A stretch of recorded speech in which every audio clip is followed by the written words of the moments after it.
afternoon and welcome to the March 10th, 2021 City Council work session. Thank you for joining us in this remote meeting format we're using in response to Governor Brown's Stay Home, Save Lives order. This format enables the City Council to meet and take care of business while keeping everyone safe. For work sessions like this one, where there is no opportunity for public comment, those wishing to access the meeting can do so by watching the live stream available on our website, the broadcast on Comcast Channel 21, or by calling into one of the phone numbers listed for this meeting on the public webcast and meeting materials web page. And thank you all for joining us. And with that, I'm going to turn this right to the City Manager. Thank you, Mayor. We are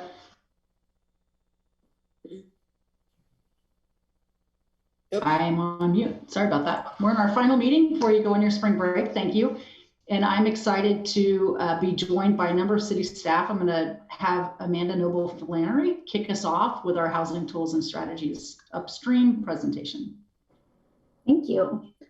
I'm Amanda Noble Flannery, and Sarah said I'm the acting Community Development Co-Director. Today, we're here to talk about housing tools and strategies and the next step for this work.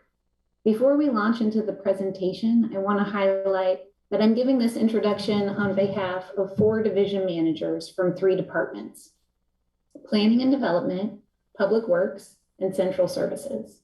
Additionally, Anne, Allie, and Josh will be giving the presentation today, and we have staff present from across the city representing all of the facets of our housing work. Housing is one of Council's focus areas. It's also a hot topic across the state and the nation, and it's only been exacerbated by the pandemic's impact on wages and job opportunities. Over the past few months, our cross-departmental team has been building off of the Housing Tools and Strategies success. We're working to connect dots and pinpoint areas of improvement across the spectrum of the city's housing efforts, ranging from those that address the needs of our unhoused community members to efforts that support the overall supply of housing. This is a new way for us to think about the city's approach to housing. And as you'll soon hear, this new approach will require cross-city collaboration for a sustained period of time. We know housing access and affordability has an impact on homelessness. So while much of the city's recent planning work related to homelessness has been within the context of the TAC implementation with Lane County, we think it's important to include these efforts within the housing conversation to ensure that we remain coordinated across the whole housing continuum and that it's clear what specific goals Eugene has. You'll note today's work session is 90 minutes. As you know, housing is a complicated subject and we have a lot to cover. During the 25-minute presentation, Anne will provide an overview of the current housing crisis and an update on Housing Tools and Strategies projects. Then Josh and Allie will explain next steps for organization-wide coordination to increase housing affordability in Eugene. This is the beginning of a process and conversation, and we're here for your thoughts and participation. I'll hand it over to Anne. Thanks, Amanda. I will share my screen and get this going. Can you all see that? Very good, thank you. All right, let's see. My part of this presentation is, although, let's see. The Zoom is blocking my notes section. There we go.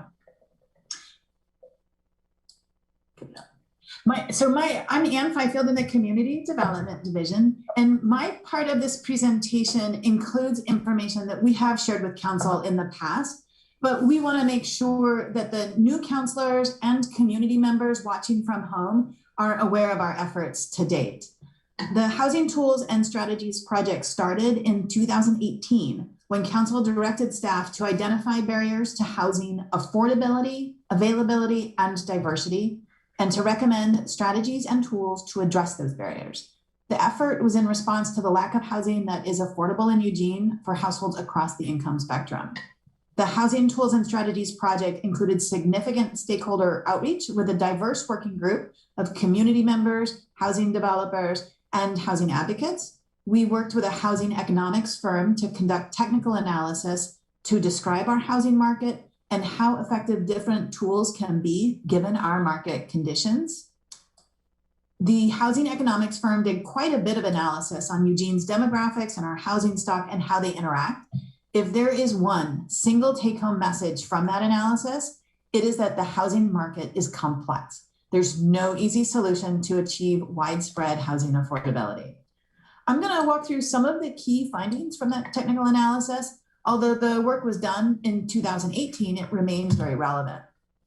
One of the findings that really stood out to me as important was how Eugene's population and its housing stock has grown. The analysis looked at growth in population and growth in housing stock. And based on Eugene's average household size, the numbers showed that new demand for housing exceeded the supply of new housing by about 1,100 units. And that was just between 2000 to 2016.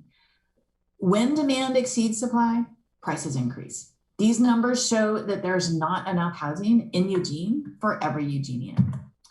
This has created conditions in the housing market that are similar to musical chairs. In musical chairs, the unlucky person who wasn't able to quickly claim a chair when the music stopped is out of the game. To win, you have to be fast. It's similar in housing, except there's no music, and the chairs are housing units. And to win, you need financial resources. Households join this game when a new household forms, which happens not only when a household moves to Eugene, but also when a couple gets divorced or kids grow up and move out on their own. Those new households join the game of housing musical chairs. In musical chairs, there's fewer chairs than people. In housing musical chairs, there's fewer housing units than households. More affluent households can buy or rent something, and middle-income households can buy or rent something, but the prices they all have to pay have gone up. The households with the fewest financial resources have been squeezed out of the market. In musical chairs, you're out of the game. In the housing market, you may be out on the street. When a new house is built, it's as if an additional chair is brought to the game. By increasing the number of housing units and the diversity of housing types, more households and a wider variety of incomes will be able to find a home that's affordable. One metric that's used in the housing world is housing cost burdened. A household is housing cost burdened if it spends more than 30% of its income on housing.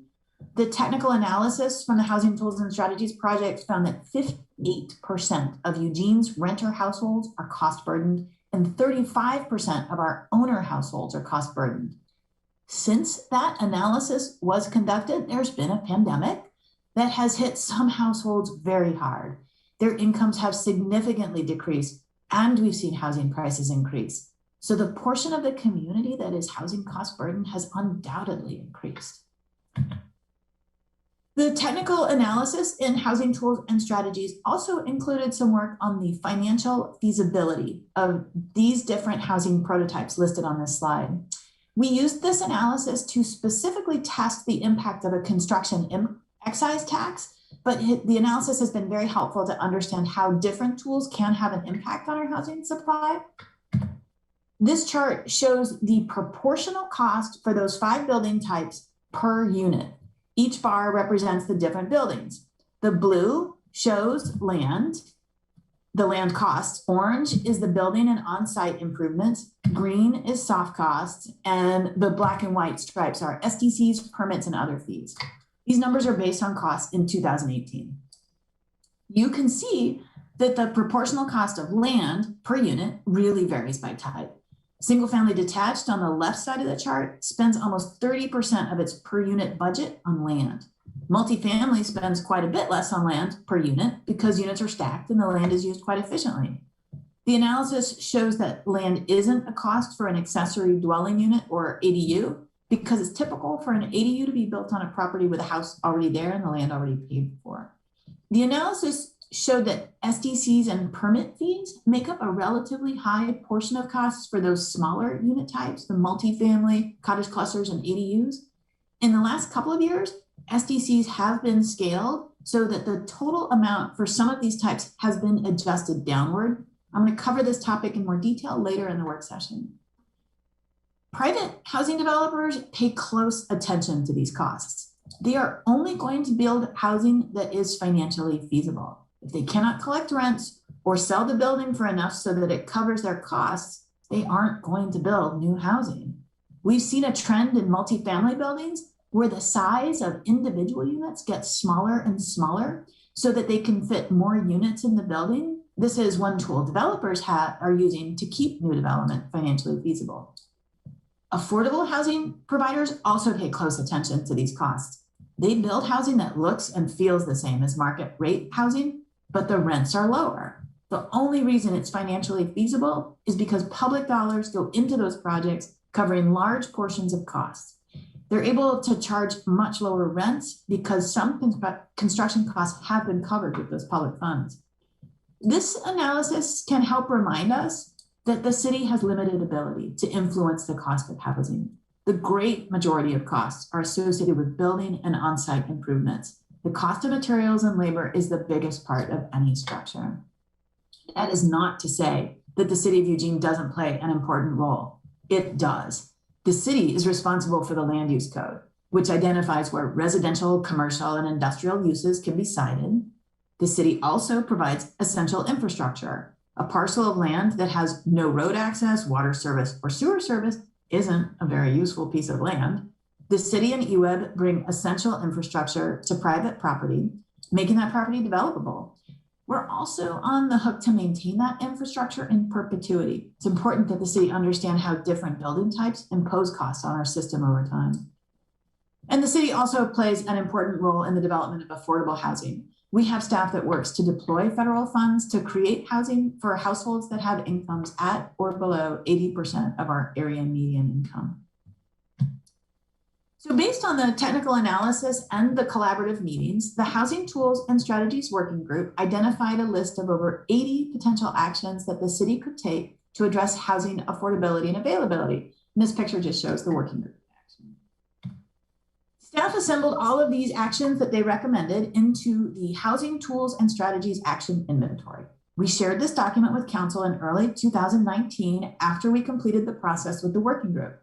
It wasn't intended to be a formal policy document, but more of a parking lot for potential actions. It's a tool to keep staff focused on priorities and to communicate progress to the community.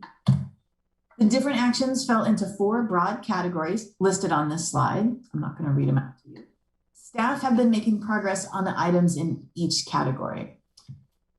The first category is for increasing access to affordable units. One barrier to affordable housing, that income qualified housing for low income households, is that the federal resources that drive the production of new affordable housing developments have gotten smaller over time, yet the need grows. In 2019, City Council established a local tax to generate revenue to support the construction of new housing for low income households. The construction excise tax is a tax on the value of new construction. The funds go to the city's Affordable Housing Trust Fund, which is intended to support housing programs and housing development for middle and low income people. A big advantage of the new funding source is that it can be used more flexibly than the federal tools. The technical research conducted for the Housing Tools and Strategies project has made it clear that the land use code is a fundamental tool to guide what types of housing are allowed. If the city of Eugene wants to diversify its housing stock, the land use code is a hugely important tool to get there. As you all know, there's been quite a bit of work around ADUs and middle housing. You have all heard a lot on this topic, and planning staff are much better equipped than I am to speak to the changes and the legal issues around ADUs and middle housing. I'm not going to cover those details today, other than to acknowledge that removing barriers into the code to allow ADUs and middle housing is a meaningful tool to lowering the cost of constructing those houses. The third category in the action inventory is to reduce the cost and time burden for housing development. This category includes many of the items that are administrative in nature. When we first started working through the action inventory, they looked like low-hanging fruit that were relatively simple. They're all pretty technical items that often involve how the city implements federal regulations and how we coordinate with other agencies and how we coordinate across different departments. We found that there aren't any quick fixes. Changing these processes is often a big project that takes dedicated staff time. Sometimes the different departments have different perspectives and competing priorities. Most of these items from the action inventory are still in progress. We have made good progress on the recommended action to adjust SDCs so that smaller housing types have lower fees that are better aligned with their lower impacts to infrastructure systems. The SDCs for ADUs have been adjusted by the city, EWEB, and the Metropolitan Wastewater Management Commission in acknowledgement that an ADU has a smaller impact to infrastructure than a new single-family detached house. Today, an ADU pays an SDC that is almost 20% less than what it was when we did the technical analysis for the Housing Tools and Strategies project. We've also been working on another project that can lower costs to build ADUs. We've been working on designing and permitting a standalone ADU so we can offer a pre-approved building plan. Anyone can use the plan. A property owner would see reduced development costs because they could avoid architectural fees, and the plans would be pre-approved. We estimate it can avoid about $6,000 in cost. We expect to release the plan to the public this spring. It'll be accompanied by educational materials to help property owners understand the necessary steps to build an ADU. We're also going to work with local architects to add additional plans to build up a library of pre-approved plans. The last category in the action plan was additional options, which included items that didn't fit neatly into the first three categories. One item in this category was to create a housing action plan. The 2019 action inventory was the first version, and it served us well over the last 2 years. But as we've done the work over the last 2 years, we've learned that there's some inconsistent priorities and goals and some gaps in agency-wide coordination. We think it's time to update the existing action inventory and shift it from being a list of actions to something that serves as a comprehensive housing strategy. And I'm going to hand off this presentation now to Josh Berman and Allie Camp. They've been working to understand how we can more strategically address the challenges our community faces around housing. They'll describe how we intend to shift this work and the steps we need to take to develop a comprehensive housing strategy. So Josh and Allie, take it away. Thanks, Anne. Okay.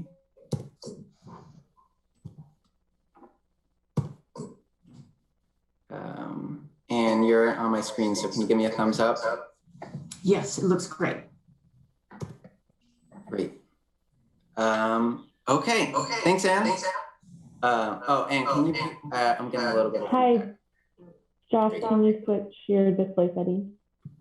Oh, am I showing my notes right now? Top? Yeah. I see. Yeah, you're on the wrong screen. Sorry about that.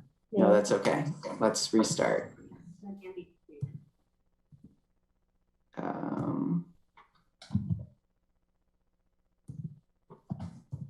Okay, well, you'll get a little bit of the behind the scenes view. Looks great. Okay, great.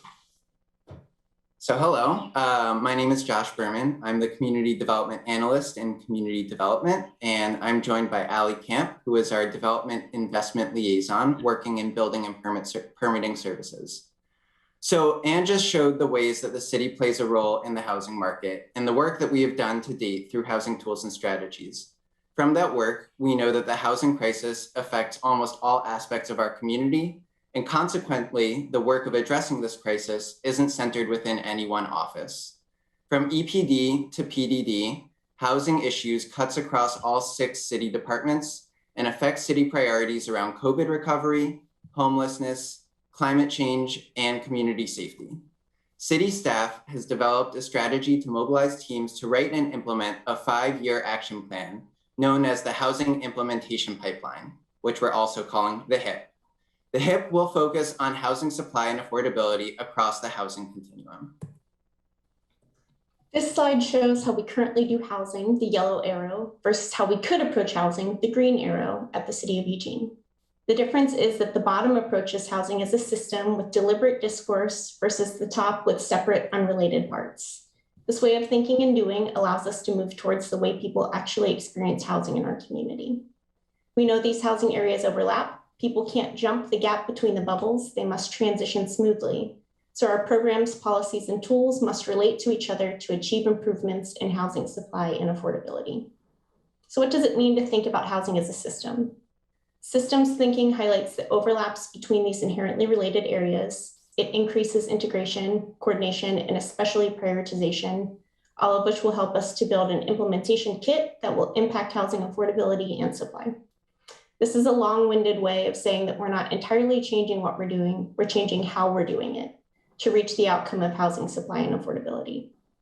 This also demonstrates that each step up the ladder is an important part of the system, even market rate housing. If a rung of this ladder is weak or missing, the rest of the areas feel the impacts of this.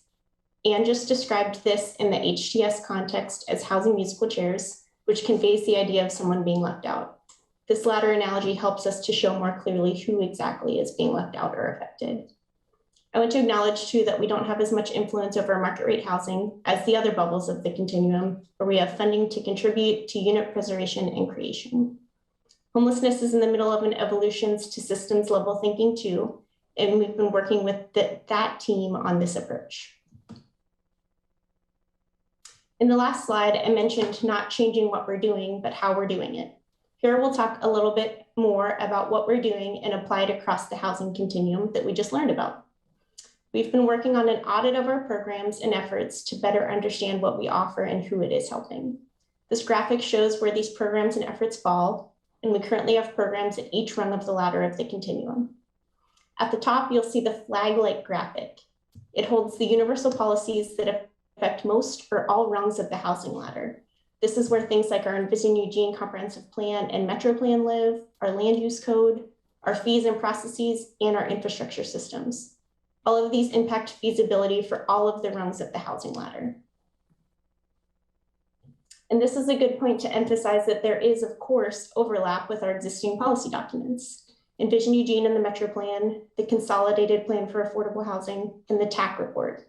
Each of these policy and planning documents speak to a portion of the continuum, but do not coordinate with each other to fully understand what the bigger picture is for provision of units. The goals within these documents are displayed across the housing continuum on this slide, as you can see.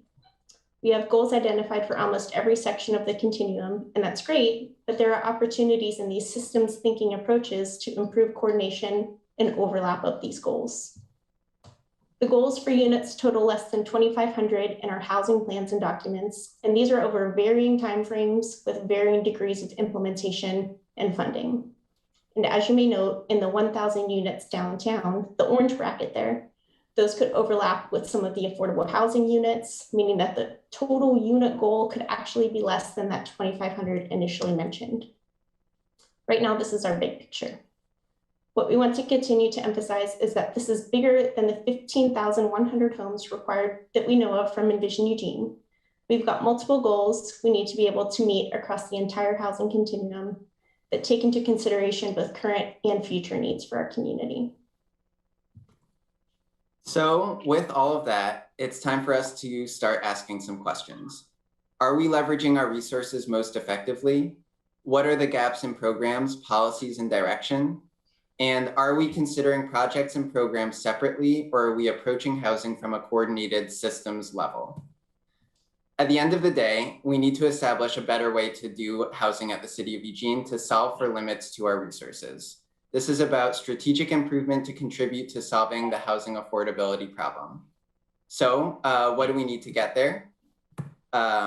We would like to present the HIP, the Housing Implementation Pipeline, which will give us a way to coordinate current and future resources, goals, and priorities to move into a systems thinking approach to housing. Anne mentioned this earlier, but I just want to stress that this was a recommendation that came out of the Housing Tools and Strategies process, and we think that this is the right time to get working on it. So what will the HIP do? The HIP will guide our internal work strategy and prioritization across the city. It will identify city's principles around housing, establish goals and metrics for housing. It will identify tools and processes for implementation. So who is staffing, how long it takes, and how much time and money we have to put towards it. And it will establish a process for measuring outcomes and effectiveness, as well as use an equity lens in HIP creation and implementation. So essentially, it gives us a roadmap, benchmarks, and an order of operations. It's an internal work plan that we've been comparing to the Capital Improvements Program, the CIP, and we'll put all of our housing efforts under one roof. So what does this look like in practice? The HIP will be an important tool to direct our attention towards the areas of the housing continuum that need it most. We know that there are existing policies that need guidance and that there's also an appetite to add more tools to the toolbox. Around existing policy, the HIP can help allocate our investments from the Affordable Housing Trust Fund over a 5-year period. It can help us resolve questions around our SDC assistance program and give us a framework for guiding our community advisory committees. The HIP can also give us an order for having important conversations about whether we need to add new tools to our toolbox. Tools that I know we've discussed around inclusionary zoning, ADU incentives, and more. It will place each of these new potential tools onto a timeline for discussion so that they can be deliberated with the appropriate attention and time each idea deserves. Beaverton, Oregon, our neighbors to the north, have been a huge source of information and understanding in terms of what goes into a housing action plan. They're operating at the gold standard for this work. The Beaverton Housing Action Plan was created to implement the policies identified for housing within their comprehensive plan and pair those actions with forecasted budgets. They created their housing action plan over a 12-month period in 2015 and 2016.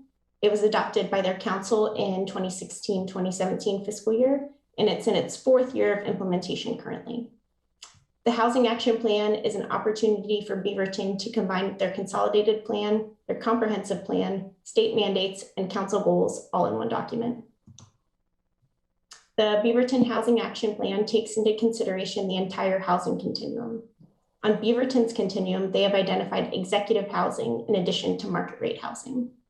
Their comprehensive plan identifies many strategies and projects to help achieve their housing goals, but due to the long-term nature of this work and resource constraints, the city cannot implement all actions in any given year.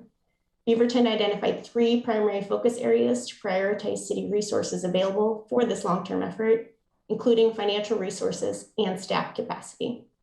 Beaverton's priority areas include affordable homes, people experiencing homelessness, and housing supply. The Beaverton Housing Action Plan identifies goals for each of those 3 primary focal areas. The Housing Action Plan identifies 1-year and maybe 5-year goals depending on the focal area.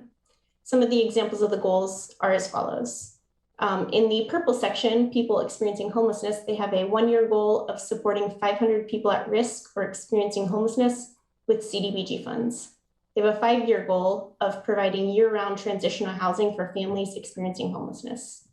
In the affordable home section, the green bubble on the screen, they have a 1-year goal to break ground on 2 affordable housing developments for the creation of 98 affordable units. They have a 5-year goal of working with private developers to include affordable housing in their developments at 20 units per year at 60% and 80% area median income.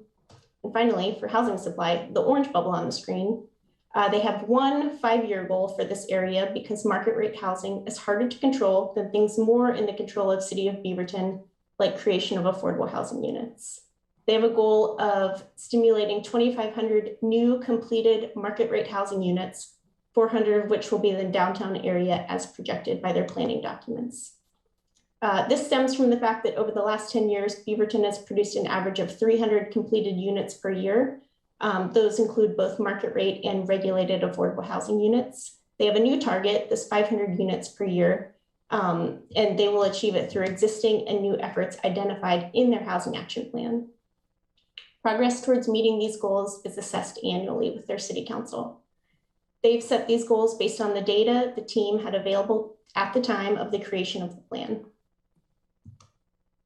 And finally, as I mentioned earlier, Beaverton's Housing Action Plan pairs actions with forecasted budgets from fiscal year 1920 through fiscal year 23-24. This screen grab demonstrates the level of detail that goes into understanding how to tie together multiple funding sources to achieve implementation to get from a comprehensive plan policy to a priority area to projects and programs required to meet the goals identified in the previous slide. You may note too that Beaverton has access to a Metro bond for housing projects. Eugene can learn a lot from this work and adapt it to our areas of community need. Josh is going to talk a little bit more about what sort of document the City of Eugene housing implementation pipeline will be to move Eugene from policy to results. So what does an implementation pipeline look like? One way to think about public planning documents is along a spectrum of aspiration and implementation. Aspirational plans express our community visions. They're meant to inspire and educate and do not act as policy or regulation. One good example is the Community Design Handbook, which lays out community ideals for our built environment, but is non-regulatory and does not lay out steps for achieving these ideals. On the other end of the spectrum, implementation plans focus on laying out a path for implementing various city-adopted long-range plans, goals, and policies. The best example of this is the CIP, the Capital Improvement Program, which provides a balanced program for capital improvements over a 6-year period and lays out specific funding plans based on expected project costs and expected incoming revenue. Envision Eugene falls right in the middle of the spectrum as our guiding document for our land use policy. It tells us what community goals and aspirations that we should be focusing on, but not necessarily laying out how we get there. It identifies what we want, where, and how to get the land prepared, but it doesn't get those items out of the ground. The HIP falls somewhere in between the CIP and Envision Eugene. We aren't going to be at full implementation because this will be our first time, and we may need to recalibrate. But the hope is to move into full implementation status. Public Works has built community trust that they're going to deliver on their bids and projects, and we're working towards building that same trust for housing. So I just wanted to show you a HIP timeline that we have. Our estimated timeline for writing the HIP is 6 to 9 months. During the initial writing, staff will be looking to assess priorities for funding in existing programs, as well as planning to begin conversations about new tools that the city can use to address housing affordability and supply. Staff will present a draft of the HIP with specific questions for council in the fall, and then we'll revise the HIP and prepare a final draft based on your feedback. Staff will then return before the end of the year to present that final draft of the HIP for council approval. This is a quick turnaround, but we're moving quickly so that we can implement long-term solutions to combat the housing crisis. We want to get this going, and we can always make revisions to the plan once it is written. Now I'll pass it on to Sarah to share some last thoughts. Thanks, Josh. As I was watching this, I just was struck by the council workshop that we had a couple of weeks ago, and there was kind of that discussion about how do you take something like the increased housing and shelter options and really measure and tell that story out to the community. And this type of work and bringing people together across the city, to me, is a really good demonstration of when you set those goals, we'll deliver with, here's how we think we can get that done. So I really appreciate the work. And I'll just say, one of the things that I've noticed the most probably in the last 5 years of my career has been that the issues that are of highest priority to you and to the community are not ones that fit neatly into any one department anymore. And so it really is taking a cross-departmental view and coordination. And this is an example of one where our staff have all seen that by coordinating and coming together, we can actually have a bigger impact and faster. So I'll just leave it at that. And we're really looking forward to just hearing your feedback and thoughts.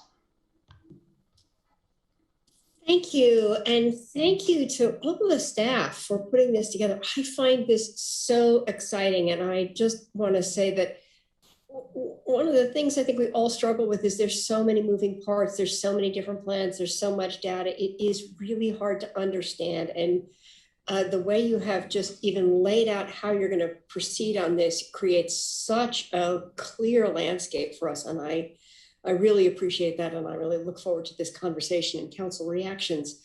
So I have Greg, then Mike, then Claire.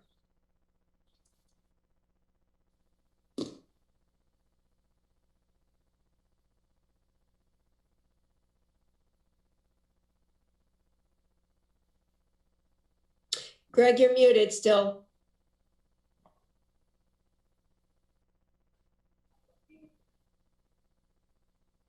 We can't hear you.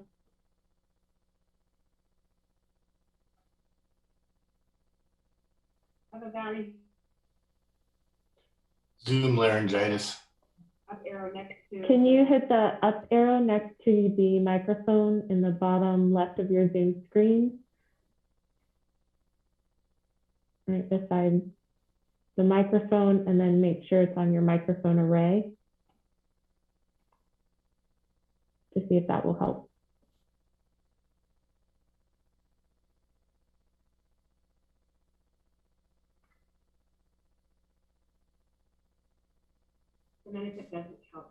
Now, can you hear me?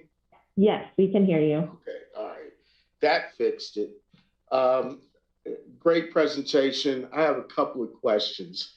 In terms of where do mobile homes fit into this? Mobile home parks, are they under cottage clusters, or what kind of classification standard do they meet? Are we counting them in our inventory and supply? Maybe Alyssa can answer that question. Yes, good afternoon, Mayor and Council. Alyssa Hanson, Planning Director. And to answer your question, Councilor Evans, we do consider, if it's a standalone manufactured home on a regular lot, it would be considered the same as any other single family dwelling. Whether or not it's stick built or manufactured, we consider them the same. What if it's on wheels? Then it's probably not, then you're going to get outside of my area of expertise. Then it's typically not considered a single family dwelling. It kind of falls more into a different category for that. So that's not something that we would count when we're looking at the buildable lands inventory. That'd be something more temporary. Okay. And then my last question is, we've been over this numerous times with in terms of SDCs and the projects that are in SDCs. So, how does this affect our SDCs in terms of park and infrastructure and other things are concerned?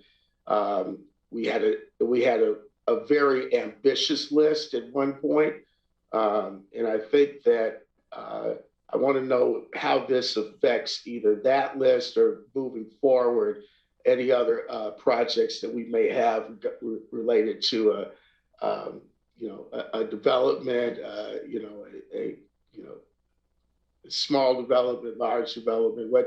What does that look like? So I'm just saying, are we losing some SDCs? Are we gaining some? I know that we've given some away before.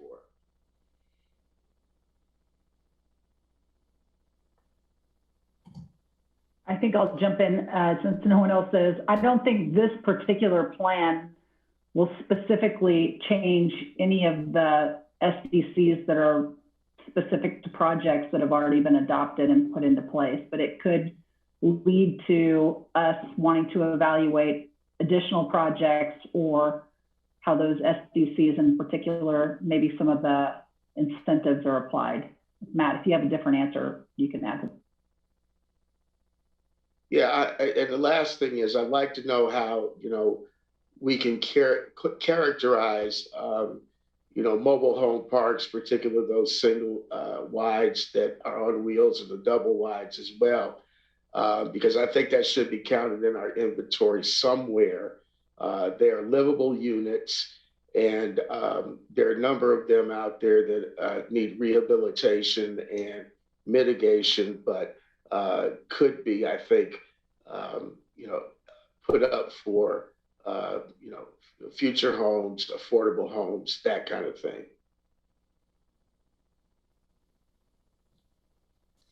Okay, Mike, and then Claire. Yeah, I'm probably going to need a second round. There's a bunch of stuff jumping to mind. One thing most prominently and by the way, thank you very much for the report.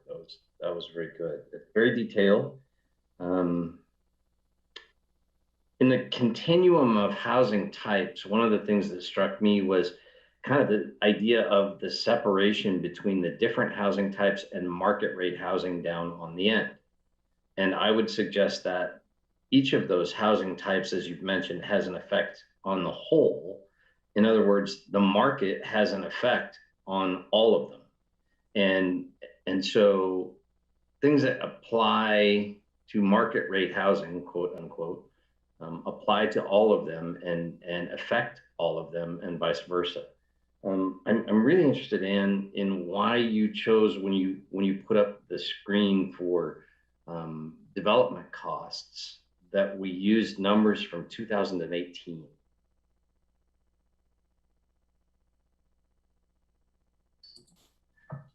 We use those numbers from 2018 because we hired an economics consulting firm in 2018 to do extensive analysis. Right. We haven't done that since then. And for the most part, that chart, it was proportional cost. You know, there wasn't a dollar figure there. And the proportional costs changed a little bit. Right now, like lumber price is really high. It's probably shifted around a bit. But well, if I could, and I apologize. What I would say is that the cost of land has risen dramatically in the last 2 years, as has council's effect on fees, with a 50% increase in the SDCs for transportation and a 50% increase in SDCs for parks and the addition of the construction excise tax. And so for me, I would say it's important for us from this point forward, and I know it's a lot more work, to have as up-to-date the numbers as we can, and looking at as we go along in this process and hear back on the work as it's being done, that we get more up-to-date with some of those just because of the changes we've made. And I would also hope that we can talk about this to some degree in number of houses. And by that, I mean, about 2 years ago, I built a grid myself by going to planning and asking and looking at the documents that are available to say, how many single family homes do we permit to be built, say 2 years ago? And I think that number was about 287 that we built in 1 year. And then I looked back where, 10, 12 years before that, the number was more like 968 in a year. And the point of that is, over the last decade or more, we've had a fairly dramatic slowdown in the number of new single family homes being built, proportionally to other types. And I would wonder if it wouldn't be wise for us to do more research on why that's the case. That could help us, I think, with the strategy pieces for how we move forward, with how to see more of them built. With Envision Eugene, I have 16 seconds here, so I'll jump to the Envision Eugene stuff with my second round, please, Mayor. Got it. Okay, Claire and then Alan. Thank you, Mayor.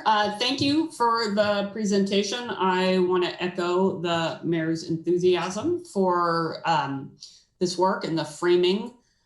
Just real quick to Councilor Evans' concern about mobile homes, on page 13 of our AIS, one of the grids addresses mobile home conversion and says it's in progress. The city has an ordinance in place to preserve mobile homes, but does not address rising rents on the spaces. And units can be rehabbed with the emergency home repair program. But that program has high demand and limited resources. So it is addressed at least there in the packet. And I wanted to say, I thought these AIS materials were really great. I really appreciated them. I think, knowing that we have 2 new counselors on the council, I think they really laid out a lot of information in a really succinct and well-presented way. So I really like this cross-departmental approach. As the city manager said, more and more of our work and your work really does interconnect across departments in a way it didn't maybe even 15 years ago. And so I think it's great that we're doing this work in this way. And I really like the plan to implement a coordinated strategy that's going to help us reach our policy goals and measure our progress. So this seems like this housing implementation pipeline seems to me like the right evolution for the Housing Tools and Strategies project. up to now, that work to me always seemed kind of scattered and really difficult for me to get my arms around. And so I think this is a great approach and should help us do our work more effectively. And I really appreciate staff keying into this and bringing it forward. Thank you, Alan, and then Randy. Thank you, Mayor. Yeah, I'll add my kudos to the work done. This shows a lot of good work, a lot of good thinking in putting this together. And in particular, I'm hip with the hip. It's really quite a good thing. Although I always remind myself when I strategic plans that what General Eisenhower said about strategic plans in referring back to D-Day, and he said, strategic planning is essential. Strategic plans are worthless. And it's the I part of the hip, the implementation, that really is a difference. Can you bring up slide 18, by the way? So getting stuff done is the important part. When I was looking at the AAS stuff, and I agree with Claire and the mayor, this stuff is really well done and kind of pulls it together. I went through, and I would have liked to have another column on the matrix that said what type of policies these were. I broke it up into construction projects, policies, and funding, and construction projects like building a shelter, policies like changing the way we do things, or procedures or rules, and then the dollars, the funding part is what I found when I did that was there were very few funding strategies. There were mostly policies and even fewer construction projects. I do like the way that this is laid out because it kind of lays out what policies we can talk about. The funding strategies aren't really in here. Some of them are SDCs, but not all of them. I would like to see that added in there.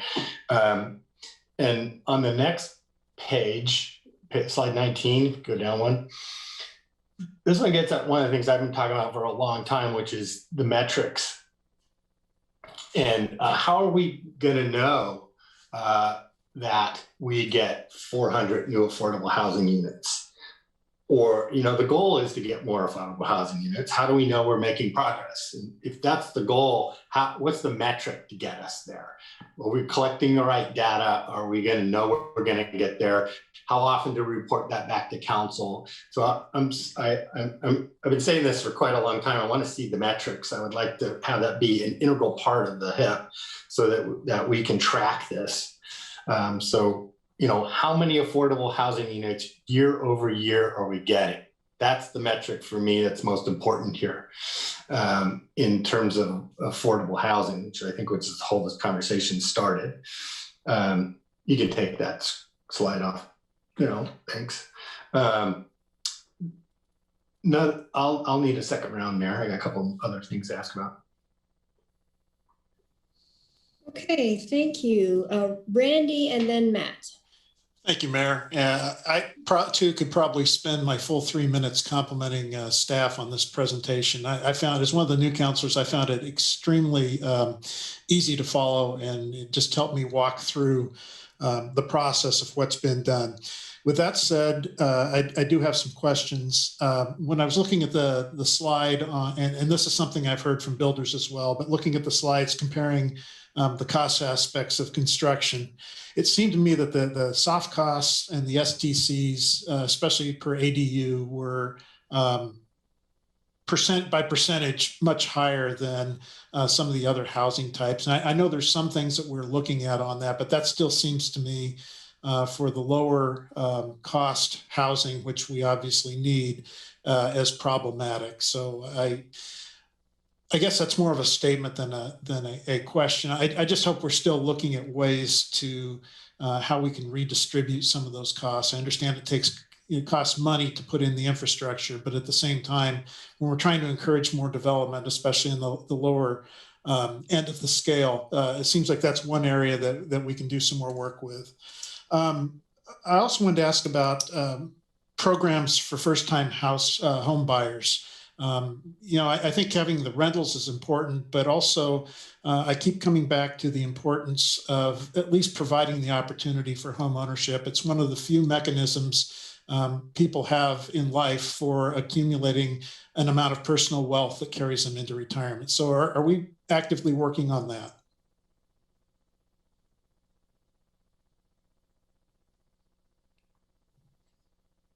Thank you for the question. Ellen, can you give some information on this? Hello. This is Ellen May Galloway with Community Development. And the first-time homebuyer programs that we currently have are through the Affordable Housing Trust Fund, which is the construction excise tax funds that are collected. They automatically 15% of those dollars are required to be provided to the state, and then they come back to our community as down payment assistance for first-time home buyers. In the past, Eugene has attempted to use federal funds to help with down payment assistance, but unfortunately, because of all the federal regulations and the costs of housing, how fast housing is sold, it wasn't an effective tool. You all have considered using additional affordable housing trust funds for direct assistance for home buyers. In this first year of implementation of the affordable housing trust funds, those were directed towards foreclosure prevention because of the pandemic emergency and the economic impacts. But moving forward, those additional funds for direct assistance to homeowners are expected to be used for down payment assistance. Do you have any idea what the percentage of people looking to buy first-time homes the available funds could cover in a given year? I know that's probably a hard statistic to pull out, but I'm trying to understand, is this a big help? Is it a drop in the bucket? Where is it on the continuum? I don't have that information. Our local provider identified by the state to help with the homebuyer assistance programs is Dev Northwest, and we can certainly get some more information for you and bring that back.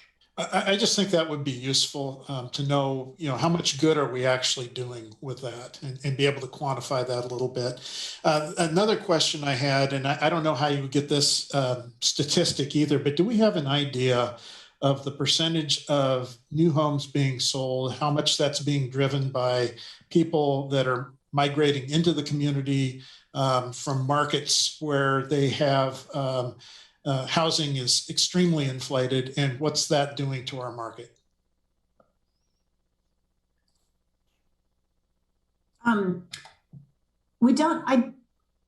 We didn't run those. There's ways to get at that, at where people are coming from. We haven't done that analysis. One little bit of factoid that got edited out of the presentation is the housing market right now is just crazy tight. Normally, one way realtors talk about it is the month's supply of housing that's on the market, the number of units for sale, and the number of months that it would take to sell all those units. And they talk about 6 months being a typical market. You see moderate price appreciation when there's 6 months of supply on the market. Then in January 2021, there was 0.8 months supply on the market. And there's anecdotal evidence that there are folks coming in from other markets and buying homes here, but we haven't done the analysis specifically to look at that.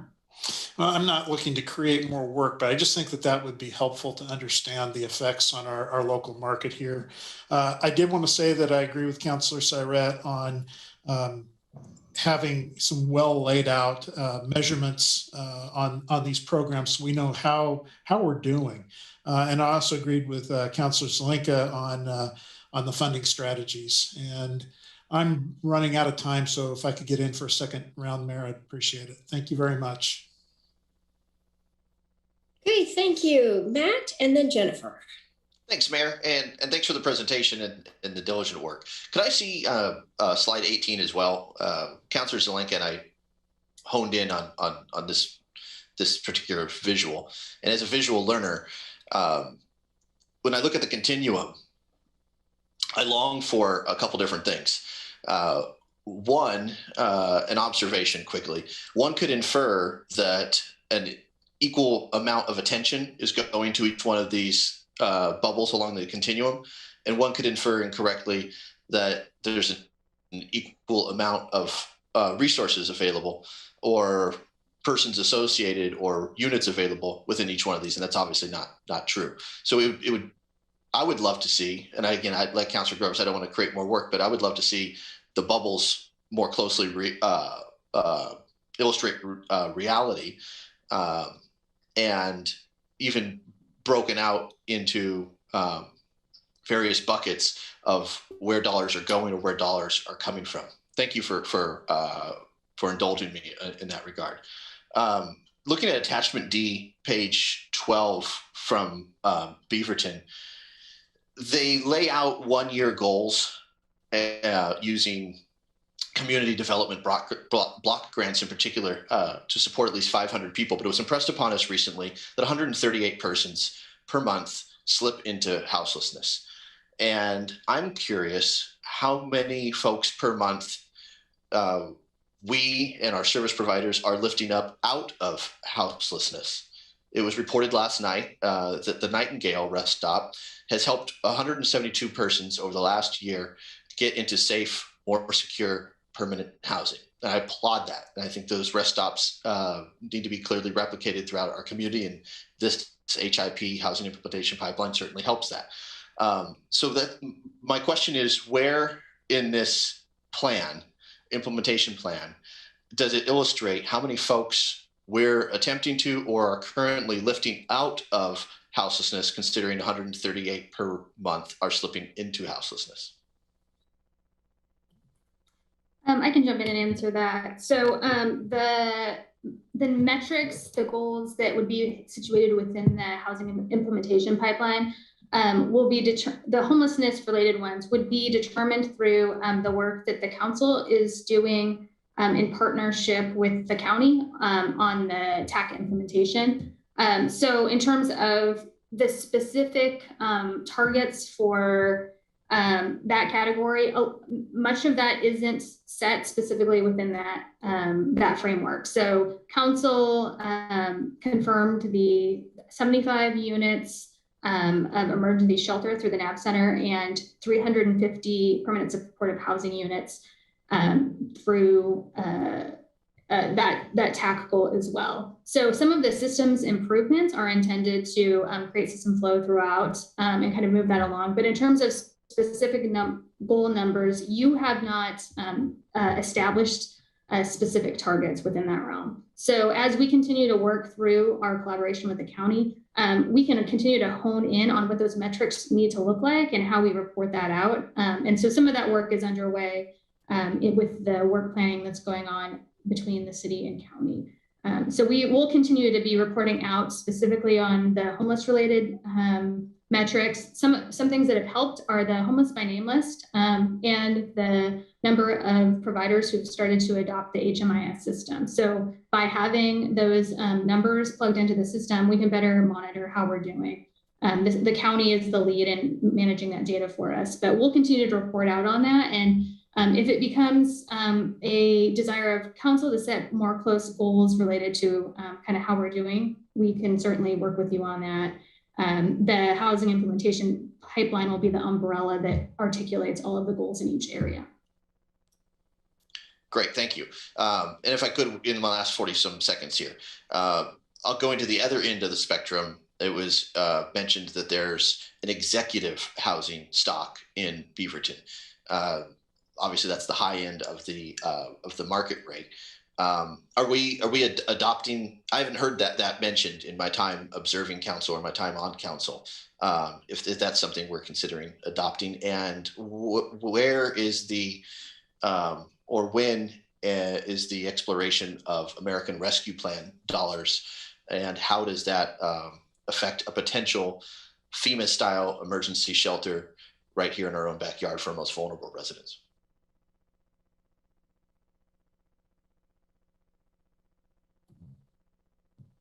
I'll give that a shot. Thank you for the questions. Executive housing isn't something that we've contemplated or talked about so far in the very recent conversations that staff has had about the HIP, but certainly would be part of considerations and what council could give direction on. And then the FEMA bit, is there some staff on this that would like to answer that? I can probably jump in on that because we haven't had conversations yet about the rescue plan funding, specifically any of the buckets that it would go into, as we are still kind of, even as early as this morning, I'm meeting with staff to understand, what are the different buckets, and we're just waiting until it gets adopted and we can kind of see that final piece. But I think I would anticipate that we would be recommending the use of funds to implement a lot of the priorities that you have around, these areas that have been impacted. So it could potentially be a funding stream. Okay, great, thanks. Okay, Jennifer and then Emily. Thanks, Mayor. So yes, I will also add my excitement to this. I think this type of coordinated strategy across departments is really the way we want to go in all of our areas. And I think it's just illustrated by the number of staff that are here participating in this meeting that we're already, how much of that is going on. That's really great. It's always better to work smarter, right, than it is to just keep working harder. I did have some questions. There was some stuff in the AIS that I wasn't clear is going to be in the housing implementation pipeline. So you guys mentioned that the two paths of lowering costs and raising incomes, and then you talk about economic prosperity efforts. Is that going to be in the HIP? Will, are you on this call here? There you go. Yes. Hi, Will Dowdy in Community Development. I think that there's housing plays an important role in economic development, which is one of the reasons why it was mentioned. Housing is also a really important part as we look at downtown and what the future of downtown looks like over the coming months and years as we move out of the pandemic situation into a post-pandemic reality. So those are two reasons why it's brought in early on, but also as has been talked about, there's a correlation between when you're talking about something like house burdened, housing cost burdened, you're necessarily talking about where incomes are and versus house prices. And so throughout all of this, incomes are a really important part about figuring out where our statistics are and what, whether you're talking about area median income or you're talking about cost burdened. So, so I think that's the connection that brings it into the AIS, and then that's one of the things that we look at as we go through the HIP to through the creation of it to figure out what the right role is to talk about economic development. Okay, so there might be strategies in there for addressing issues with income, is what you're saying. I think certainly that's something that we can do, and I think it's I can't tell you whether it will necessarily make the final version or if it will seem like a distraction as we go through that. But that's one of the things that we're looking at now as we move into creating this. Okay, I mean, it seems like it might be appropriate, so I think it's great that it's being considered. The other thing on here was renter protection. So is that also a component of this? I wasn't clear about that either. Yeah, the Housing Policy Board has a committee that's meeting on renter protections right now to make some recommendations both to the Housing Policy Board and to Council. And so that results of that work would inform potentially the content of the HIP. Of the HIP. Okay, I wasn't sure if that was part of it. So thank you. I appreciate that. So, Matt beat me to slide 18. I also would like to say that I think, you know, we know that each bubble is not equal, like he was saying, and it would be nice to have some way to represent that in a visual way for folks that, you know, this is what we're talking about, what that we need for affordable. We know it's huge, right? And then this is what we need for market rate. And his point about market rate not all being the same is very valid. I mean, we're not talking, you know, apples to apples always when you're, you know, a house that might be astronomically expensive, you know, compared to one that might be around 300,000, which is much more affordable. Those are different things. And it would be nice to have a way to kind of see what we're talking about in our community along those lines. And I also want to agree with Mike and Alan that metrics are so important. And I would love to have whatever we can get, you know, like what units are we getting? Are we creating or coming into our system? What are building costs? How are they trending? How are rents trending? How are housing prices trending? And especially those in relation to incomes. Are things getting better? Are they getting worse? Like all that information I think would be very helpful. And I think not just for us, but for the community at large as well. So if there's ways to integrate that in, that would be very helpful. Thanks. Thank you. Emily.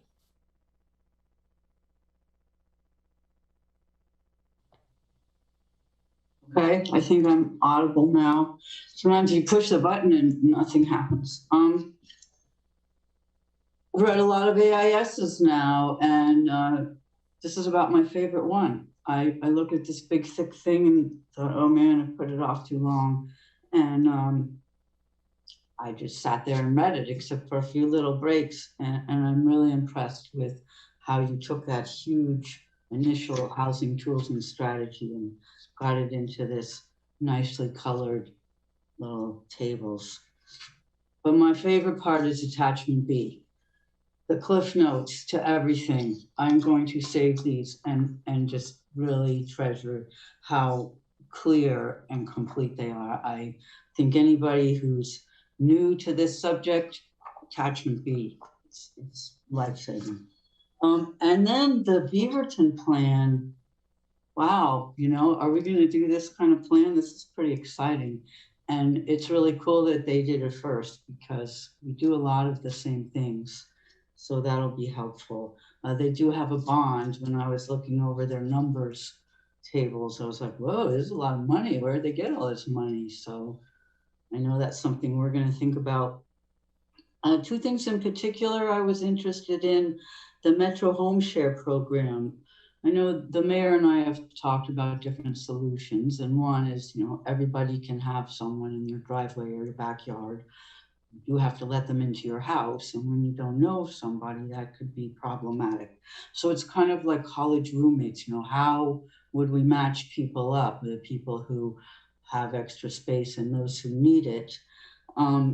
And their program, people pay some rent and then they offer labor. Having my own housemates, I found barter situations to be problematic. But we do have a resource of homeowners and a need, and it'd be good if we could somehow integrate those two things. And then the land banking, they mentioned that they have a program where they buy the land and then the homeowner purchases the house. Does the homeowner ever get to buy the land? So that was confusing to me. We're not know that we're doing it, so I don't need to know right now. But that was very interesting to me, to make it so people could pay for the house at first, at least. And then, as always, I'm just worried about SDCs. They are getting mushy and mushier. They're like the slush fund. We're gonna charge more, but not yet, and we're gonna replace it with this from the general fund or that. And those SDCs are getting spread out all over the place. And I know we're not one-stop shopping for our problem. So I have my eyes on those SDCs. Thank you for this great work. Thank you. I have 4 counselors for the second round, but I just thought I would chime in for a minute. And looking at the bubble that everybody likes, the continuum, the the 5 bubbles, I agree with Matt and Jennifer that if those bubbles were different sizes, it would be very revealing to us. I also just want to point out that this is when the bubble that's affordable housing is affordable housing capital A. So that's housing that is getting public funds. And so those statistics are known because we're intentionally making those investments and we know how many units we're purchasing through that. Probably the more uncertain stat would be moving up the ladder to the moderate housing where there might be some things where we're trying to incentivize and wouldn't know. But it feels to me that by definition, we'll have that information. It's not going to be that uncertain. So the bang for the buck will be known to us over time. And I'm also just a comment, this is a housing report. It's not a report about homelessness, but it is revealing in that same chart where, you know, there's sort of a winter strategy that points at the homeless, and we now recognize that that is a much bigger group of people and sheltering is much more challenging. So it is, as we talk about that implementation, that sort of pipeline, I don't want to divert the strategy so that everything is about homelessness, but there feels to me that there's, and Brooke alluded to this with the TAC report, but I think a huge amount of work that we're investing a lot in trying to stabilize people who are essentially unsheltered, and it is part of the continuum. So it will be interesting to see how having that bubble there, standing out in that place is very helpful to us as a reminder that the continuum actually begins with the person who's in the tent. And how do we get the tent into the rest of moving forward through the rest of the bubbles? And so I just really appreciate that layout. Okay, I have Mike and then Alan. Thank you, Mayor. I want to talk about time and then metrics for a second. I'm going to try and do this. Let's see if I can share this. I don't know if you can see this screen or not. Can you see it at all? The bottom one is current Lane County RMLS that shows the number of new listings for houses over the last year. The black line is this last year. The green line is 2020. Black is 19. This is the number of active listings. Excuse me. The number of active listings. And what you can see there is the line going down from 2019 that's black above to the green where this is last year to the red triangle at the bottom. That's this year, 2021. Those are the number of active listings in the market for housing. And the point that Ann made is huge. That November that shows 300 houses currently listed in 2020, year over year, the price increase for houses in Lane County went up 13% year over year from November 19 to November 20. And it's usually 7 to 8% over the last 4 or 5 years. It's rising fast. And this year, that was back in November when we had a month to a month and a half of inventory. And now the inventory is 0.8. So point being 13% is appreciation. It's going to seem small, the direction we're heading, if we don't do something more quickly. That's kind of my point. I love the work. I love the coordinated strategy, and I love that it brings in so many people on staff to do this.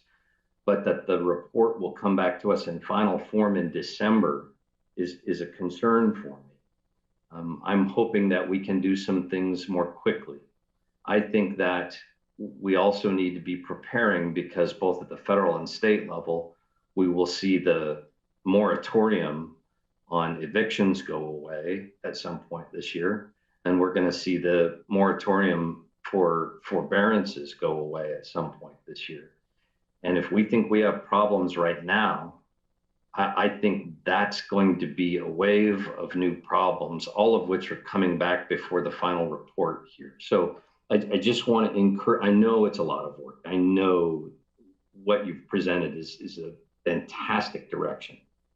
I just want to encourage us to think about doing it faster or the idea of maybe in phases that can help because of the level of challenge we're at. I only have 12 seconds, so I'm going to ask for a third round for the statistical part. And also mention that I was trying to figure out what's different about this screen, and it's my friend Matt, who I think got rid of his COVID locks yesterday. Do I see that right?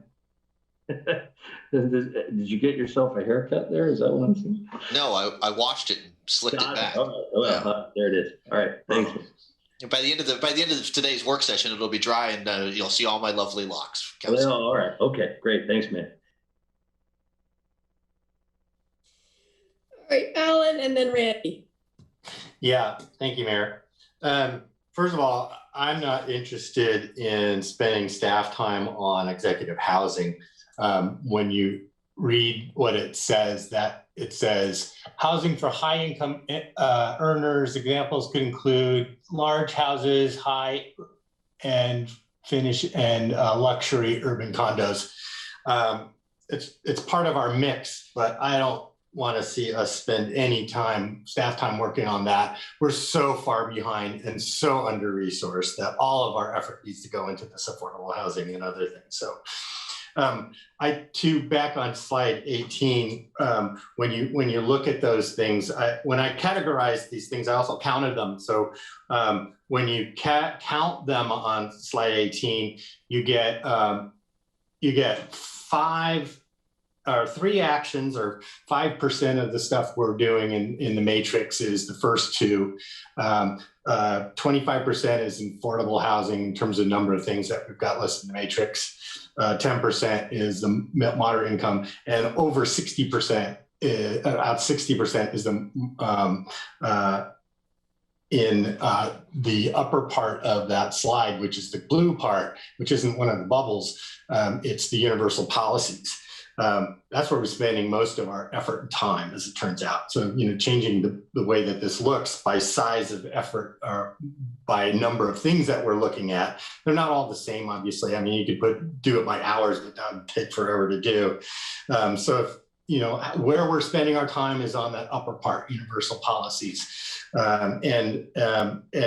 And policies represent, if you count them by category, 75% of the work that of the work items that we're doing. Very few of them are construction projects, only 2, and 12 are related to funding, which kind of brings me back to another point of mine, which is when we're spending most of our time doing universal policies, a lot of these things are intended to lower the builder's cost. But it's not clear to me or how we would be able to tell if it actually lowered purchase cost or the purchase price. I think these numbers kind of show to me that we've gotten off track in this, that we're spending a lot of time on policies and we're not spending a lot of time on getting affordable housing projects in the ground or units. And that's been my problem with this whole process from the very beginning. We lost track of what we were trying to accomplish. And it's those affordable housing units that I think are most important. That's why I've been proposing that work session poll on a bond or levy for housing and for climate change actions, because we need the money to do this. If we have time, Mayor, I'd like another round. Okay, Randy, and then Claire. Thank you, Mayor. First of all, I think this has just been an excellent discussion, and I'm glad that a full 90 minutes was given to this. In the process, since I asked for a second round, some of what I was going to ask has now been covered. But I did want to call attention to, there was a reference to multifamily dwellings along transit corridors, but specifically called out River Road in Santa Clara. And I wanted to bright light 6th and 7th avenues, which I think are ripe for redevelopment in so many ways. And it's also close to the center of our town and downtown. So can anyone speak to that from staff, please? Melissa. Yes. Hello, Councilor Groves. So as you, I'm sure, are aware, the River Road, Santa Clara, we actually have a neighborhood plan that is well underway there. That is working on new standards for the corridor, specifically in hopes of increasing the density of both commercial and residential.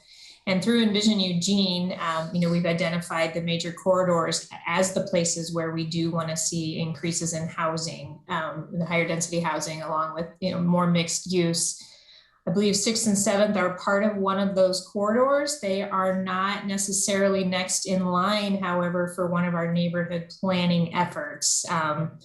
The university area is the next neighborhood plan, followed by Bethel, including Highway 99, are what are next in line for those areas. That doesn't mean that through other projects we couldn't be looking at other tools, but I will say they're not currently slated for part of one of the comprehensive planning efforts. Okay, thank you. It seems to me the university area has gotten a lot of attention, and market forces seem to be taking over just fine there. I understand why River Road Santa Clara was spotlighted on that. That makes sense. I just hate to lose sight of 6th, 7th, because I think we do have some blight right there, and I mean that's kind of a important corridor, especially on 7th coming into town. I just think that's something I would hope we can elevate a little bit on the priority scale. I don't know how the rest of the council feels about that, but that seems important to me. Moving on, I agreed with Councilor Ye on touching on some of the wages and elaborating on the concern and proceeding through the HIP, and the Councilor Zelenka said that as well. I think that's important. I also think we can't lose sight, and I know it was called out in the document, that wage stagnation and economic development is a piece of the problem. If we can get people pulled out of the need for affordable housing, it opens up more affordable and low-income housing for others that there's not enough capacity for, as we're still trying to add capacity to our inventory. So I hope we're looking at that. And then the last thing I wanted to bring up, I know that the live work units that were designed into the development on 8th Avenue some time ago were never real successful. However, fast forward to today, we're in a different world. And I think there's a lot more people doing live work type environments. Well, all of us, it's starting to make more sense that maybe that model in the way we develop housing, especially in the downtown, might have finally arrived where it fits with need. And I'm wondering if there's any thought about doing some more analysis on that. I know you're busy and there's a lot going on, but it just seems like as we're developing more housing in our downtown area, and I think employers are starting to understand maybe there's a benefit with downsizing a central office and having more dispersed workers. I've heard some say that. If that's something that it might be worth looking at. And I guess that's a question.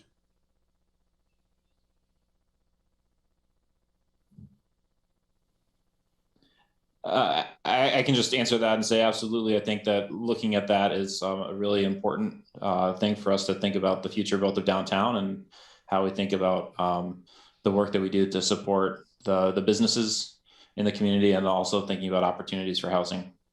That is part of why I was saying that I think housing will play an increasingly important role in how downtown operates and the success of downtown. Great. Thank you very much. That takes care of everything I have at this time.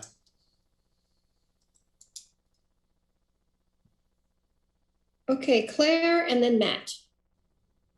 Thank you, Mayor. So I just wanted to share a little bit, because in our attachment B, there was the piece about land banking, and I just was at a Santa Clara Neighborhood Association meeting where Dan Bryant from Square One Villages presented about their future project on River Road called Peace Village, and this addresses what Councilor Simple brought up too. So the land would be owned by a trust, and it would be required to provide affordable housing in perpetuity. So it couldn't ever be like turned into market rate housing or sold as condos. And then the homes themselves would be owned cooperatively in a form of a co-op. And that way the homes can be maintained as affordable in perpetuity, and the residents are their own landlords setting the rate for their rents. And then, you know, I bring this up because I want to point out that there are other entities out there that can do this work. It doesn't have to all be the city doing it, though they will be coming to us, I think, to our Affordable Housing Trust Fund for some support in the capital piece. But it's a project that can provide affordable housing, including multifamily housing, without requiring ongoing public subsidies for those people to afford to live there. And then to Mike's point about trying to keep this moving more quickly, I do agree with that. It'd be great if it come back to us in 6 months rather than 9. But in the meantime, we will still have the ability to do things, you know, like work to prevent foreclosures and provide rental assistance within the means that we have. And I love that Matt is asking staff how we're going to program money from a bill that hasn't been signed by the president yet. So just, you know, I'm sure they're thinking about it, but they really got to wait till the pen's on the ink, the ink's on the paper before they can put the staff time in, knowing that there'll actually be the funding there. And then lastly to this, folks all wanting to redevelop 6th and 7th, I think that's a fine idea, but neighborhood plans encompass more than just what kind of housing is going to be built where. It encompasses economic development, historical preservation, social development. And so while I think we should be looking for opportunities to, you know, get out of the way of potential development on 6th and 7th or other things we can do, I wouldn't want Bethel or the other neighborhoods already waiting their turn to be bypassed in favor of switching to that corridor.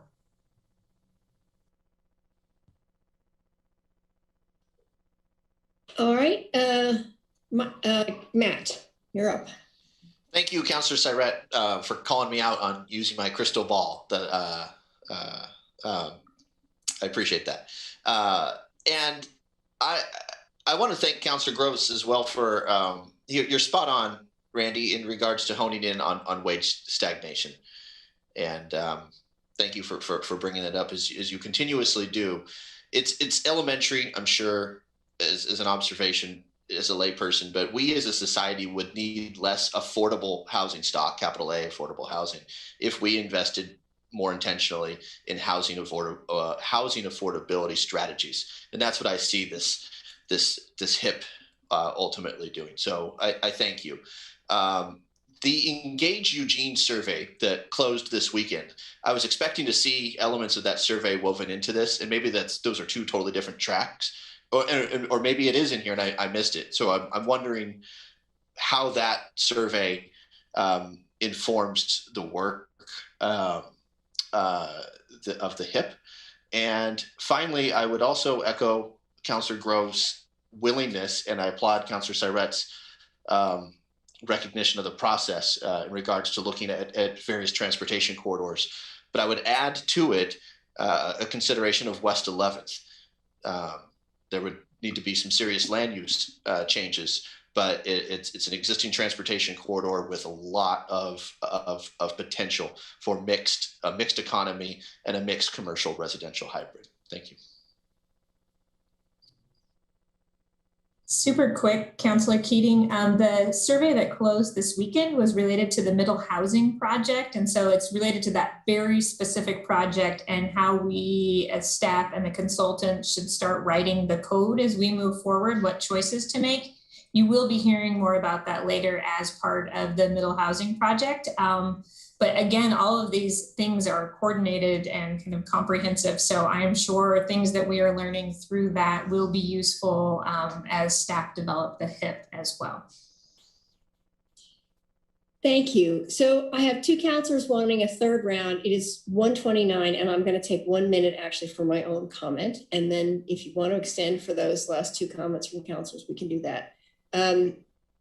I just, in response to Mike's sense of urgency and then Claire's response to that, we are, because of coronavirus relief funds, we have been able over the last year, 8 months, to try some things, invest in new things. We've talked about rental assistance. You mentioned in the HIP, the Portland fair rental ordinance. And so I just want to put it out there that as we're, however assuming the president signs the package, whatever the next step is, we are learning a lot of things about how to roll out some of this, about how to collect that data, about how to identify the need and distribute that kind of support efficiently. And so we actually have an opportunity, it seems to me, before this final report is done, we're continuing to learn, and some of the lessons we learn over the coming 6 months may influence how we look at some of our options as a council in terms of kind of rent support or other investments. So we're in the middle of a laboratory really because of this crisis that enables us to try some things out with those relief funds. So just a point of optimism and urgency and seizing the moment. So if you're willing to extend 6 minutes. Yeah, I don't think we need to vote. We can just roll into it. It looks like head nods, people can tolerate it. So I'll let you go, Mike, and then Alan. I appreciate that. First, you were mentioning, I think Allie, I think it was you, I can't remember accurately, the Beaverton goal of 300 to 500 units in this next year, single family. Do I have that right? So if they're able to do 500, that's on the top end of that. Beaverton is close to half the size of Eugene at 97,000, which by scale, I would hope we could do 700 or 800 at least to be in the same kind of place. And as I mentioned just a couple of years ago, the single family new permits, I don't know where they are right now, and I sure would like to know. But my guess is they're in the 200 to 300 range. And we're seeing growth at nearly double the rate we planned for with Envision Eugene. I think Alan is exactly right, and others who mentioned this, that metrics are going to be the key to this all along the way.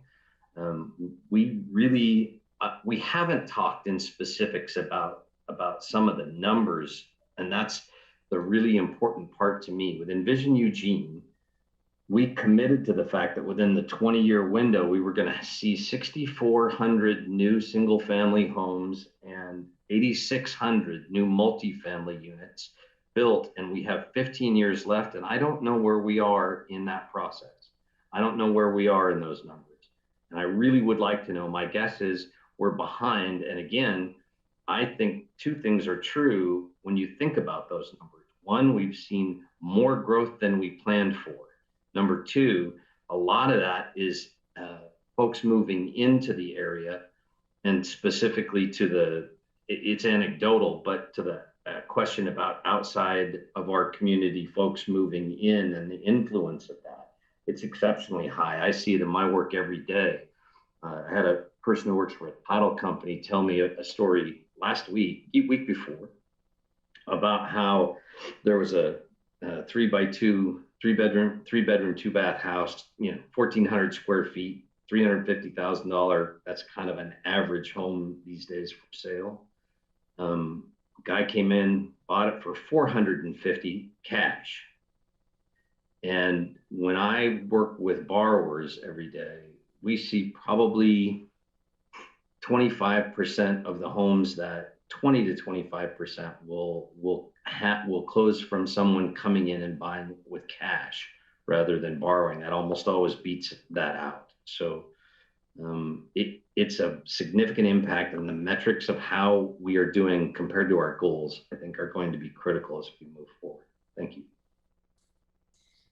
And oh, yes, go for it, please. Just really quickly, sorry. I just wanted to remind you all that in April, we'll be coming back with an update on the growth monitoring program. It'll be more about the program development than the actual numbers, but as you'll recall, I believe that by the end of this year is our target for the first report. So that will be coming, and we will be able to let you know how we are doing with those Envision Eugene metrics, as well as some of these other metrics that you've been talking about today. Hopefully, so we can tie in there.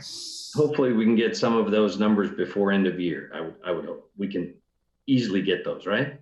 I'm sticking you to it there. I'm sorry. All right. Okay, Alan, you can have the last word. Sure. By the way, while we were talking, the Congress passed out the bill, and it's going to be on the desk of the president on Friday. So good crystal balling, but that's really good news. The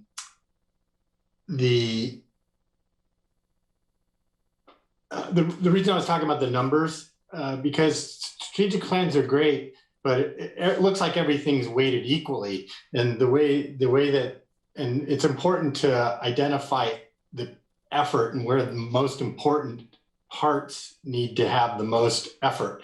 And right now we're spending most of our time on policies and process, and the universal policies for that matter, in the continuum bubble chart, and much less on actually getting units and funding of them. So that's in part why I want to have a work session on